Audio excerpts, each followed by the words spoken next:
Constitution frame করার জন্য idea দেয় M.N. রয়, এটা মনে রাখো।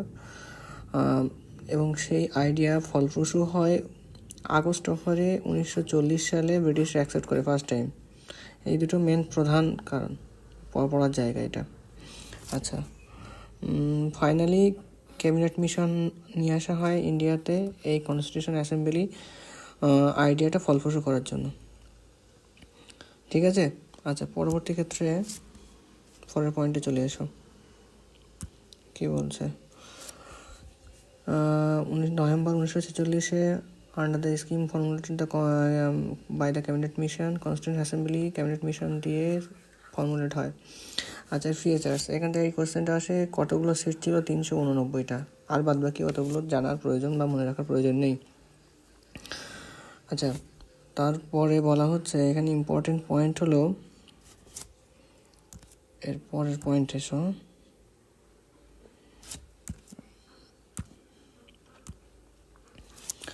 ওয়ার্কিং কনস্টিটিউশন অ্যাসেম্বলি কীভাবে কাজ করেছে? আচ্ছা, ফার্স্ট মিটিং হয় কবে? এটা VVI ডিসেম্বর 9, 1946 দিল্লিতে মিট হয় প্রথম। SP সিনহাকে সিনিয়র মোস্ট ছিলেন ব্যক্তি, সেজন্য প্রথম সভাপতি নির্বাচন করা হয়। তারপরে 11 ডিসেম্বর আমাদের রাজেন্দ্র প্রসাদ নির্বাচিত হয়। আচ্ছা, কোন পদ্ধতিতে SP সিনহাকে নির্বাচন করা হয়? French practice. এইটা একটা VVI ইম্পর্টেন্ট পয়েন্ট। এই ফ্রেঞ্চ প্র্যাকটিসটা কিন্তু বারবার মনে রাখবে, এটা লাগে। আচ্ছা, December 13 Jawaharlal Nehru objective resolution নিয়ে আসে। কে নিয়ে আসে? জওয়াহরলাল নেহরু, এটা মনে রাখতে হবে। এইখান থেকে তারপরে গেল, আচ্ছা, changes by the independent act, সেরকম কিছু এক্ষুনি ওখানে মনে রাখার প্রয়োজন নেই। আচ্ছা, এইবার এখানে একটা বড় ভালো জানার পয়েন্ট আছে যে whenever the assembly met as the constitution body it was chaired by Rajendra Prasad. মানে কনস্টিটিউশন বডি হলে তখন রাজেন্দ্র প্রসাদ চেয়ারম্যান হবে, আর যখন লেজিসলেটিভ বডি হবে তখন কিন্তু জিভি মালভাঙ্কার আমাদের প্রথম স্পিকার হিসেবে নিয়োজিত হবে। কনস্টিটিউশন বডিটাই দুরকমভাবে কাজ করছে, যখন লেজিসলেটিভ বডি তখন জিভি মালভাঙ্কার, আর যখন এটা কনস্টিটিউয়েন্ট বডি তখন রাজেন্দ্র প্রসাদ। এই জায়গাটা বারবার মনে রাখতে হবে। মুসলিম লীগের ব্যাপারটা গেল, ওটা কোনো প্রয়োজন নেই জানার। আচ্ছা, এইটা এখানে এই পয়েন্টগুলো খুবই মনে রাখতে হবে। আদার ফাংশন পারফর্মড। আচ্ছা, রেটিফাইড ইন্ডিয়ান মেম্বারশিপ কমনওয়েলথ মে 1949। ন্যাশনাল ফ্ল্যাগ কবে হয়? 22 জুলাই 1947 অ্যাডপ্ট করে, এটা VVI। ন্যাশনাল অ্যানথেম 24 জানুয়ারি 1950। ন্যাশনাল সং 24 জানুয়ারি 1950। ডেটগুলো VVI, এইখানের থেকে বারবার কোশ্চেন আসে। আচ্ছা, এখানে রাজেন্দ্র প্রসাদকে সর্বপ্রথম প্রেসিডেন্ট হিসেবে জানুয়ারি 24, 1950 অ্যাকসেপ্ট করা হয়, এটা সবাই জানো। আচ্ছা, এখানে আরেকটা VVI জিনিস হলো যে কটা সেশন হয়েছিল কনস্টিটিউশন অ্যাসেম্বলির? 11টা সেশন হয়েছিল। কদিন সময় লেগেছিল? 2 years, 11 months, 18 days। এইটা VVI, এই জায়গা থেকে বারবার কোশ্চেন আসে। আচ্ছা, ড্রাফট করতে ছিল 114 দিন, ড্রাফটিং কমিটি লিখেছিল ড্রাফট করতে 114 দিন, এটা তেমন। আর অ্যামাউন্ট হলো 64 লাখ টাকা খরচ হয়েছিল। আচ্ছা, পরে হচ্ছে কি জানুয়ারি 24, 1950 কনস্টিটিউশন অ্যাসেম্বলি ফাইনাল মিটিং করেছিল, ফাইনাল সেশন। এই ডেটটা VVI। অনেকে আমরা 26 জানুয়ারি বলে ভুল করি, কিন্তু না, 26 জানুয়ারি, 24 জানুয়ারি এটা ফাইনাল সেশন হয়। ঠিক আছে তো? আচ্ছা, ফার্স্ট জেনারেল ইলেকশন 1951-52। এক্সামে আসে, সবসময় মনে রাখবে 1951 অ্যান্সার করবে, 1951। যদি স্পেসিফিক যদি সাল উল্লেখ করে 1952 আর 1951, এর মধ্যে 1951 হলো মেন আসল date.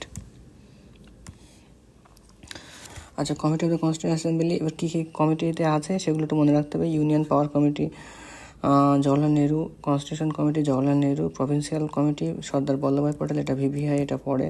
Drafting committee BR Ambedkar. বাদ বাকি প্রয়োজন নেই এখানে। এইটা একবার কোশ্চেন এসছে মাত্র, মাইনরিটি সাব কমিটিতে কে ছিল? SC মুখার্জি, একবার কোশ্চেন এসছে মাত্র এখান থেকে।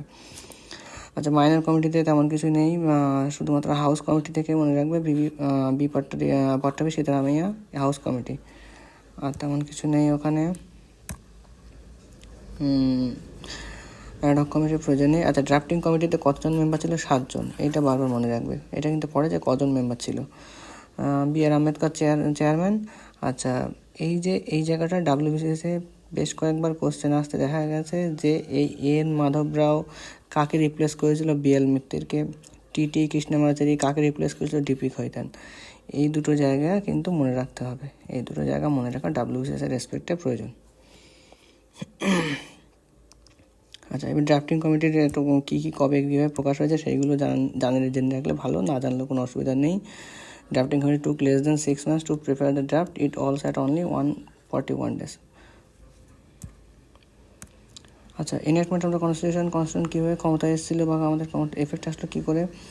আচ্ছা, ফাইনাল ড্রাফট কনস্টিটিউশন কবে হয়, November 4, 1948 ফার্স্ট রিডিং। ফাইনাল ড্রাফটের ফার্স্ট রিডিং 1948 সালের November 4।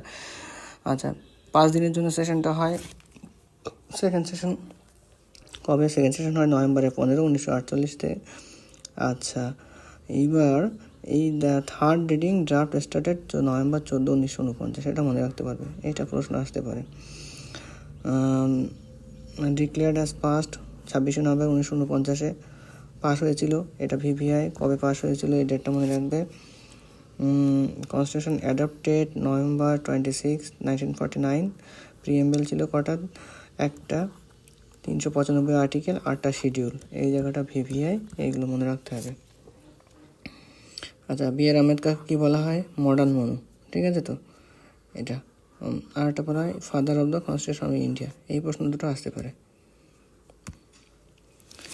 এনফোর্সমেন্ট হচ্ছে, এনফোর্সমেন্টের বিষয়ে তেমন কিছু নেই। যে কেম ইন্টু ফোর্স কবে, জানুয়ারি 26, 1950। অ্যাডপ্টেড হয় 1949 সালে 26 নভেম্বর।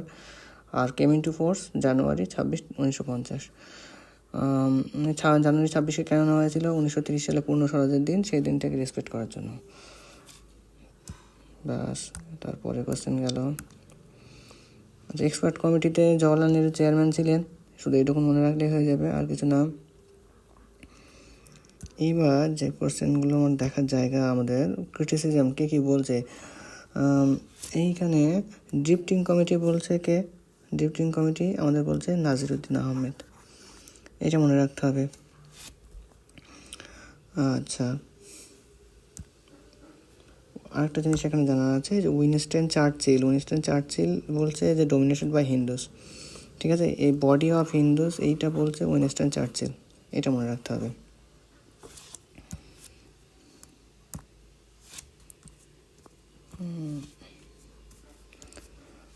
আচ্ছা, ইম্পর্টেন্ট ফ্যাক্টস, এখান থেকে ভিভিআই, এই জায়গাটা বারবার মনে রাখতে হবে। ইম্পর্টেন্ট ফ্যাক্টসে কি, এলিফ্যান্ট হলো, এলিফ্যান্টকে সিম্বল বা সিল হিসেবে অ্যাকসেপ্ট করা হয় কনস্টিটিউশনের এলিফ্যান্ট। বিএন রাও হলো লিগাল অ্যাডভাইজার, কনস্টিটিউশন অ্যাডভাইজার করা হয় বিএন রাওকে, VVI. HVR Ayyangar secretary constitution assembly. SN Mukherjee chief draftsman, ঠিক আছে তো। Prem Behari Narain Raizada calligrapher of the Indian constitution. Original constitution was hand written by him in a fluid italic style, এটা VVI. আচ্ছা, original version beautified decorate হয়েছিল শান্তিনিকেতন, যে সময় শিল্পীরা ছিলেন নন্দলাল বসু। বিহার রামমনোহর সিনহা কোন কপিটা করেছিল, যেটা ক্যালিগ্রাফি হয়েছিল প্রেম বিহারী নারায়ণ রায়জাদা। আর হিন্দি ভার্সানের ক্যালিগ্রাফি করেছিল বসন্ত কিষাণ বৈদ্য, হিন্দি ভার্সানটা, ঠিক আছে। আর ওটা আবার ডেকোরেশন করেছিল নন্দলাল বোস, এই জায়গাটা ভিভিআই, এটা বারবার মনে রাখতে হবে, এই জায়গাটা প্রশ্ন আসে অনেকবারই। আচ্ছা, হিন্দি কনটেক্সটের ক্ষেত্রে এটা পরবর্তী ক্ষেত্রে পড়লে চলবে। হিন্দি আর্টিকেল 394 অ্যামেন্ডমেন্ট হয় 1987 সালে, যে সব অথরিটেটিভ টেস্ট করতে হবে হিন্দি, সেটা প্রেসিডেন্ট ক্ষমতা করবে। আর কিছু নেই, তেমন কিছু প্রশ্ন এখান থেকে আসে না, আর্টিকেলটা নিয়ে অত চাপ নেই। প্রভিন্স প্রয়োজন নেই, কে কোথায় কতগুলো সদস্য ছিল। আচ্ছা, এইখান থেকে কটা সেশন হয়েছিল, 11টা সেশন হয়েছিল, সেটা তোমাদের আগে পড়ানো হয়ে গেছে। আচ্ছা, short title 393, 394 commencement, 394 authoritative text Hindi language, এই আর্টিকেলটা মনে রাখবে, আর কিছু নেই তেমন প্রয়োজন এখান থেকে। আচ্ছা, ক্যাবিনেট কমিটিতে জানো কে কে ছিল, Pethick Lawrence, sir Stuart Cripps, A V Alexander. এটা হিস্ট্রি পার্ট, এখান থেকে না পড়লেও চলবে, এখান থেকে তেমন কিছু নেই। ব্যাস, থ্যাংক ইউ।